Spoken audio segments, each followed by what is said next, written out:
bad boys here are some of the last remnants of my old trampoline. It is no longer in existence.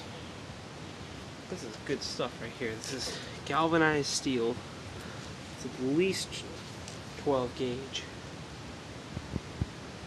galvanized. And these things are going to become my front bumper. Alright, one of the first things I've got to do is to take this piece right here, which is going to become the front supports that the front bumper is going to mount to. This is going to come off the pivot bar, come straight out. And I'm basically just going to measure this up here and cut it in half.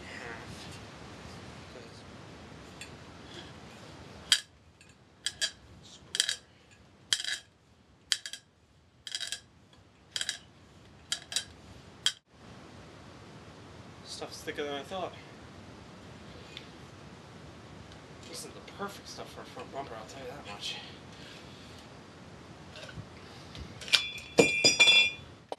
Okay, so these things are going to mount like this, right to the pivot bar.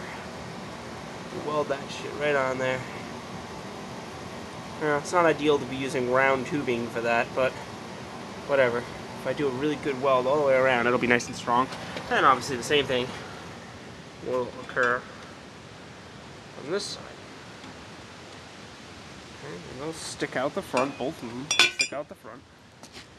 And then mount to this bad boy, which is going to be just like that. Okay, so here is my center line. From that part, that point, I should be able to figure out how much I need. Right. There's the edge of the body here. There's the edge from here.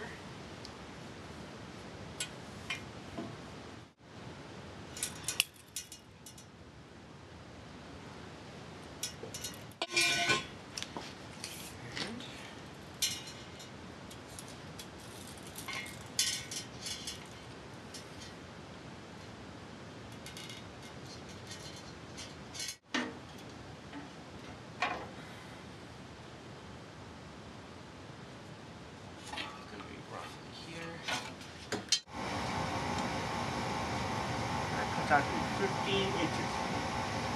A nice round number. We like round numbers in this business. This is going to be a score for the center line.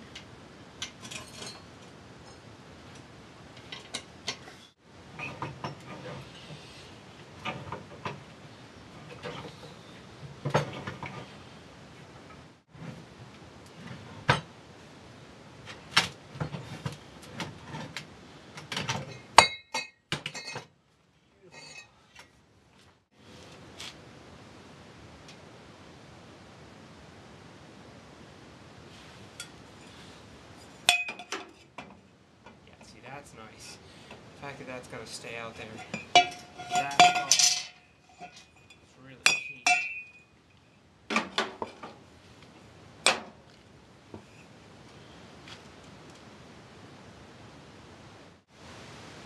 It's not welded yet, obviously. Not even prepped.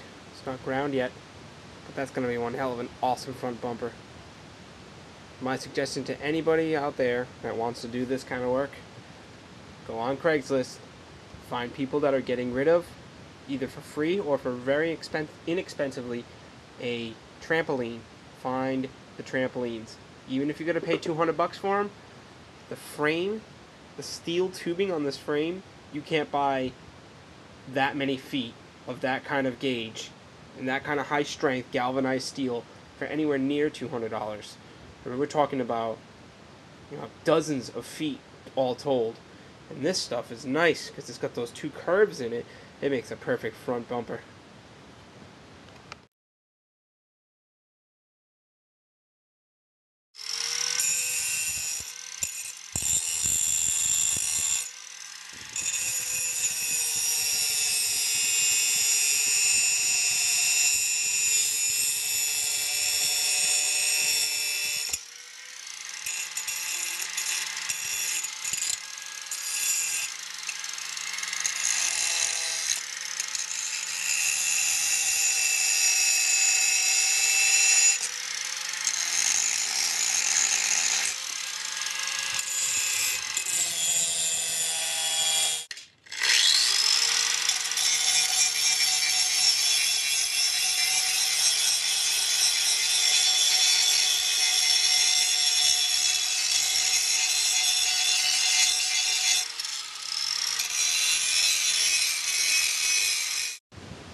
Okay, here's my completed front brush bar.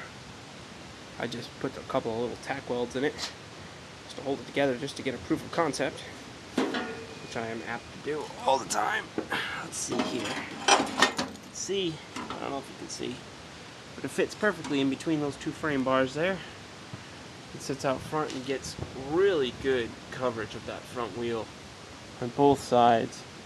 It actually sticks out a little farther than the wheel when they're going straight, so that should get some really great protection.